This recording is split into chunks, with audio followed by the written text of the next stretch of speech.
கர்த்தருக்கு ஸ்தோத்திரம். இந்த நாள் தேன்துளி நிகழ்ச்சியிலே உங்களை நான் மீண்டும் சந்திப்பதில் அதிக மகிழ்ச்சி அடைகிறேன். கர்த்தர் இந்த நாளை நமக்கு ஆசீர்வதித்து தருவாராக.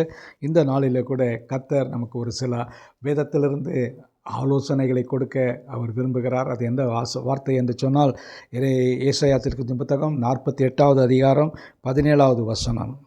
அந்த வசனம் என்ன சொல்லுகிறதுன்னு சொன்னால், இஸ்ரவேலின் பரிசுத்தராயிருக்கிற உன் மீட்பரான கர்த்தர் சொல்லுகிறது என்னவென்றால், சொல்லுகிறவர் இஸ்ரவேலின் மீட்பர் கர்த்தர்.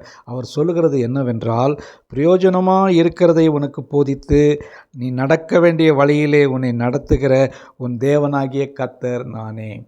கிறிஸ்துவுக்குள் பிரியமானவர்களே, இந்த புதிய ஆண்டுக்குள்ளாக நம்ம அடியெடுத்து வந்து கொண்டிருக்கிறோம். கிட்டத்தட்ட ஒரு வாரத்துக்கு மேலாக நம்ம முடிந்து ஒரு புதிய நாட்களுக்குள்ளாய் கடந்து செல்கிறோம். இந்த நாட்களிலே நாம் நடக்க வேண்டிய வழி எப்படி இருக்கிறது? ஒருவேளை நாம் நடந்து செல்கிறதான பாதை கரடு முரடான பாதையாக காணப்படலாம். எனக்கு இன்னும் கர்த்தர் சரியான வழியை காட்டவில்லையே என்று நீங்கள் நினைத்து கொண்டிருந்தால், அதற்கான வார்த்தை தான் இந்த வார்த்தையாக. இந்த வார்த்தை என்ன சொல்லுகிறது பாருங்கள். பிரயோஜனமாக இருக்கிறதை நான் உனக்கு போதிப்பேன், நீ நடக்க வேண்டிய வழியிலே உன்னை நடத்துவேன். உன் தேவனாகி அப்படி நடத்துகிற தேவன் நானே. என்னை அன்றி வேறு தேவர்கள் ஒருவரும் இதை நடத்த முடியாது. நான் உன்னை எனது வலது கரத்தினாலே வலது கையை பிடித்து நடத்தி கொண்டு செல்கிறேன். ஆகவே நீ என்னுடைய பலத்த கரத்துக்குள்ளே இருந்து நடந்து செல்லுவாய் என்று சொன்னால் உனக்கு ஒரு பாதுகாப்பு இருக்கும். நீ என் கையை விட்டு நான் அழைத்து செல்லாத வழியிலே நீ செல்ல முயற்சி செய்வாய் என்று சொன்னால் அதிலே சில பிரச்சனைகள், நெருக்கடிகள், ஆபத்துகள் எல்லாம் வரும். ஆகவே நாம் என்ன முடிவு எடுக்க வேண்டும், என்ன செய்ய வேண்டும் என்று சொன்னால், நாம் நம்முடைய கரத்தை அவருடைய கரத்தில் கொடுத்து அவர் நம்மை நடத்துவதற்கு அனுமதிக்க வேண்டும்.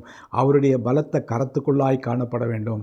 அப்பொழுது நாம் எப்படிப்பட்ட பாதையில் சென்றாலும் கூட அது நமக்கு ஒரு ஆசீர்வாதமான பாதையாய் காணப்படும். கர்த்தர் அதை ஆசீர்வாதமாக மாற்றுவார்.